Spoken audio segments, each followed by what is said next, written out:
Sophisticated neuroimaging machines and brain-to-computer interfaces that can detect the electrical activity of neurons enable us to decode and even alter the nervous system signals that accompany mental processes.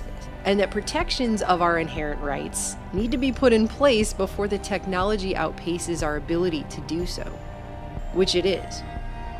This is something that scientists have actually been calling for since at least the 60s, and it seems like it's if by design that they've just been turning a deaf ear to that for the last, 60 years. In the last video I put up, I discussed how science has come to the basic conclusion in the last half a century that we really are run by signals.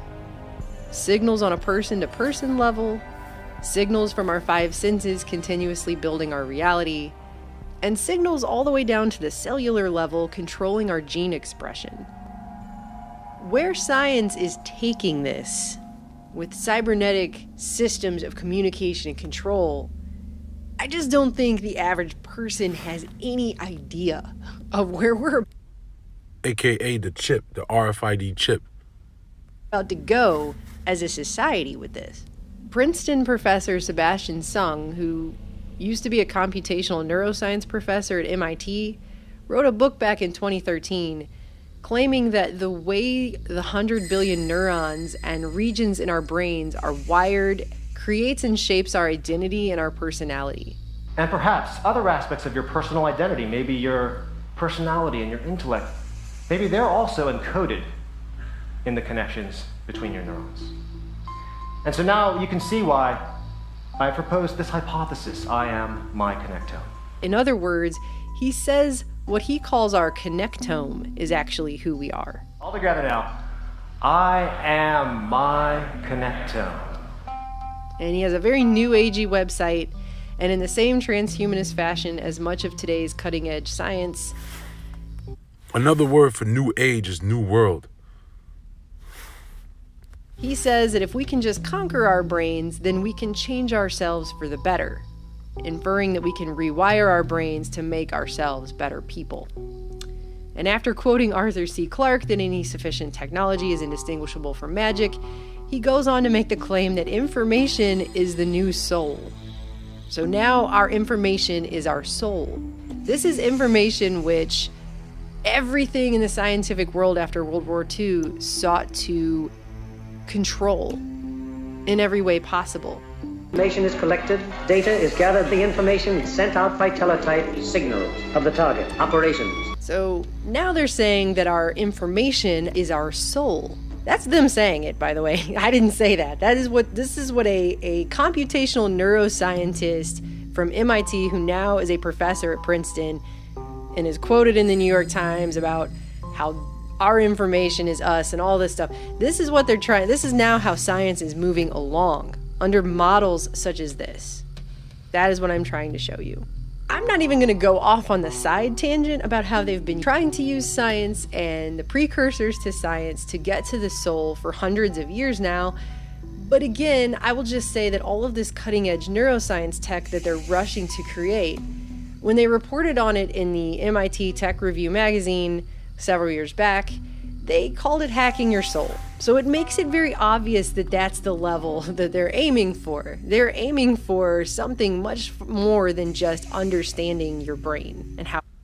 Right, and that's why I said in my last video that the RFID chip is more than just buy and sell. They want, like the lady basically, she's quoted, she said they want to hack into your soul. So yeah, there is a spiritual aspect to the RFID chip. Your brain works, which they still in many ways don't, even today. So I know it goes without saying, but I'm going to say it anyway, that if your reality is created through signals received externally through your senses, and those signals can in any way be altered, then your reality can be altered.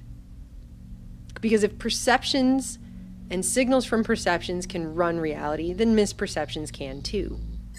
All of this new neurotech, a lot of it is coming out of the Brain Initiative that President Obama announced in 2014, which is co-planned by someone from Rockefeller University, just like MKUltra itself was largely funded and influenced by the Rockefellers back in the day. The word brain in Brain Initiative actually stands for Brain Research through Advancing Innovative Neurotechnologies. And I know it sounds like a crappy thing to say, but I'm going to say it anyways, that these advances always begin with a foot in the door on something that almost everyone can get behind, like helping quadriplegics to communicate with brain-computer interfaces.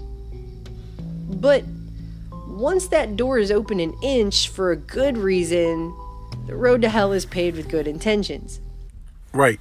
Like the RFID chip can, basically take away, give people sight that, were born with sight and then they lost their sight. There's actual accounts of people that have a brain chip, okay, that will bring their, sight back.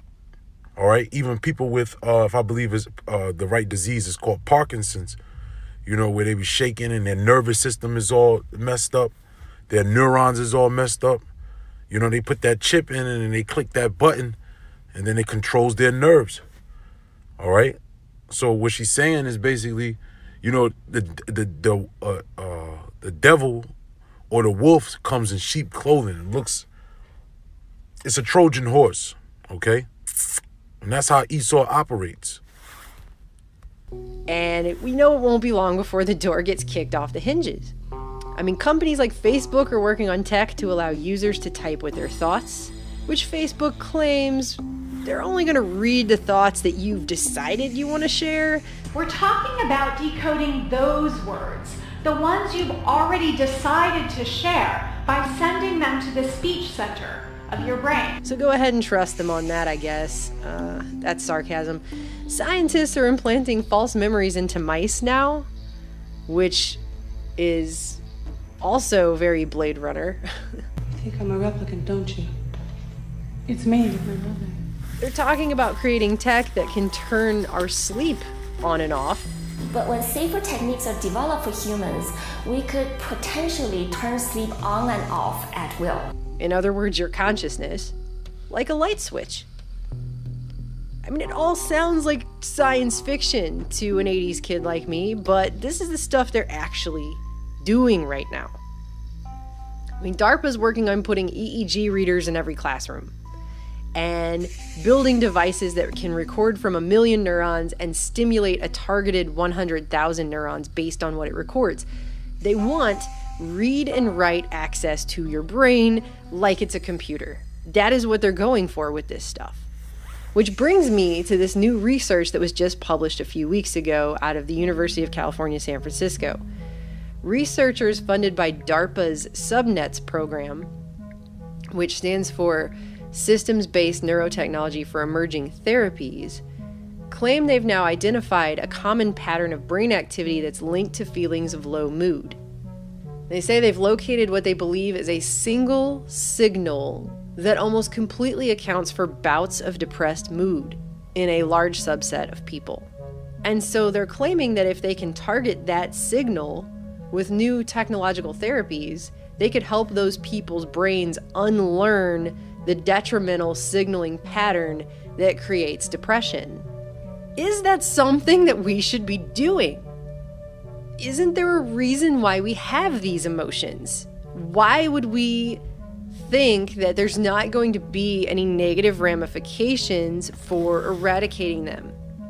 They don't really know a lot about how the brain works, and they're tinkering with it on this level. We'll just go to the signal in your brain that causes depression, and we'll just eradicate that signal. We'll have you unlearn that signal. I don't know about you guys, but when I heard that, my mind immediately went to Philip K. Dick land and Do Androids Dream of Electric Sheep, which is the story that the Blade Runner films are based on.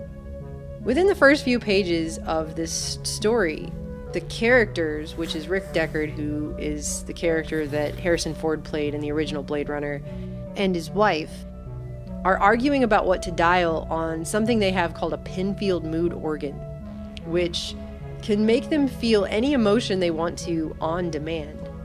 And they're getting into an argument about it because he's saying she set her dial too weak and he wants to reset it, and she's saying keep your hand off my settings.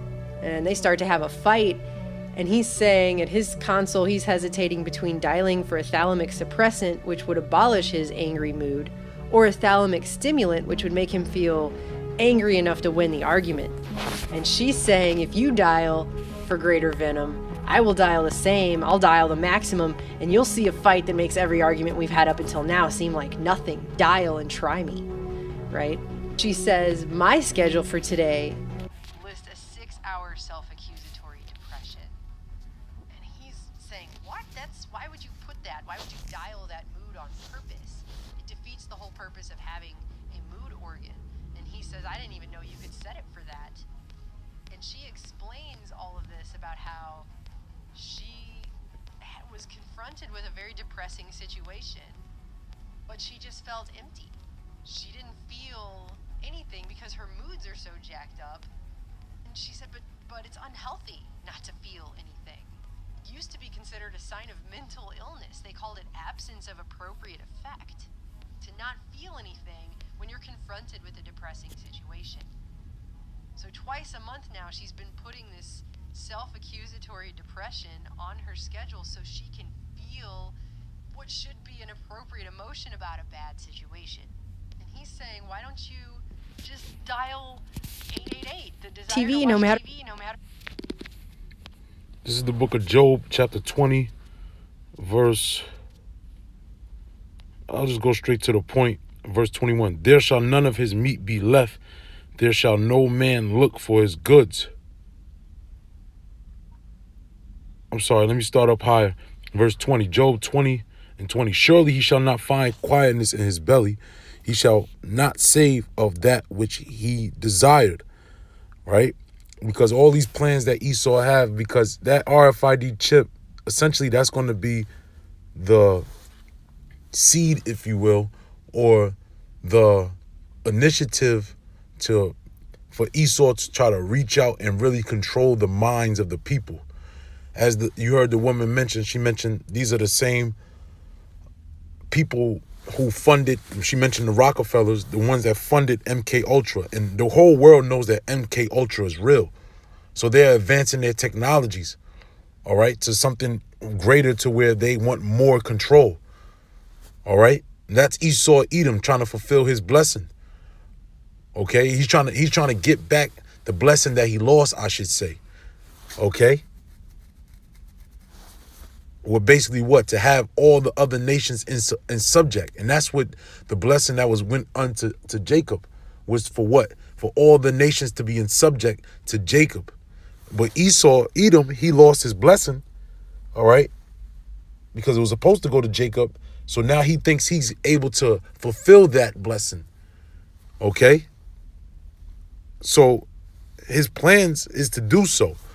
Job 20 and 19, because he have oppressed and have forsaken the poor, because he have violently taken away a house which he buildeth for naught.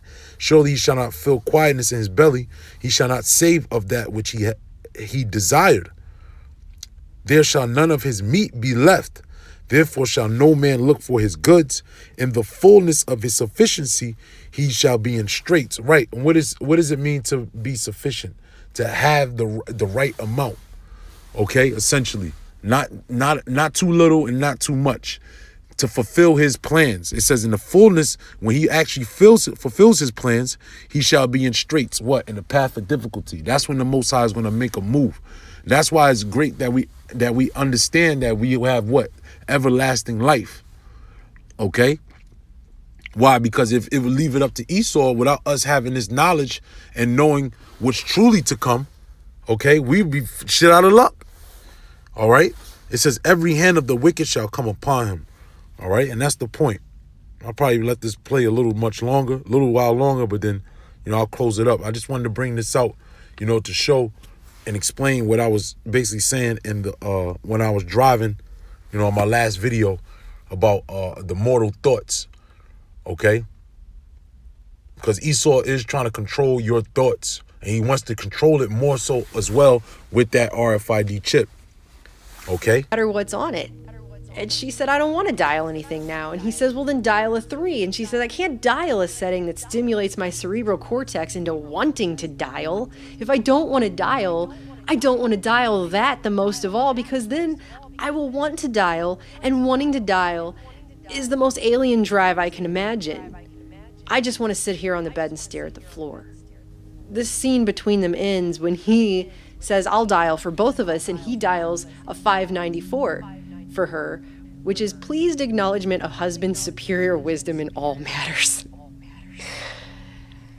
I mean, in a situation like this, what is reality? What is real anymore? What if you don't have authentic emotions? If you aren't appropriately emotionally responding to what's going on in your life and the relationships you have with people, is any of it real at all? I mean, first of all, if you're depressed, most likely there are things going on in your life that's contributing to your depression. Well, that's pretty much it, And I just wanted to bring that out to show this is what ESAU's plans are, man. So for all you guys that's coming up against the RFID chip, saying it's not the mark of the beast, okay, which represents the number of a man, okay, saying that basically the RFID chip is not the actual representation of the image of the beast. That's clearly, this video clearly shows that the RFID chip is the representation of the image of the beast. Okay? Because the image has a lifestyle. All right? And in order for you to show that you're down with that lifestyle, you're going to have to take that RFID chip. And this is the plans of the RFID chip. Yeah, it's going to start off with buying and selling. Yeah, it's going to start off with data records and things of that nature. But ultimately, they want to control people's conscience. They want to control people's spirit. They want to control, it's like the woman said, they want to hack into people's souls. Okay, so it's bigger than just buy and sell. Okay, it goes along with the image, the new world order, the new way of life. Okay. I'm going to close off on that. All praises, call hello, Yahweh Ba'ashim, Yahweh Shai Ba'ashim, Hakwadash. Shalom Labaquarium.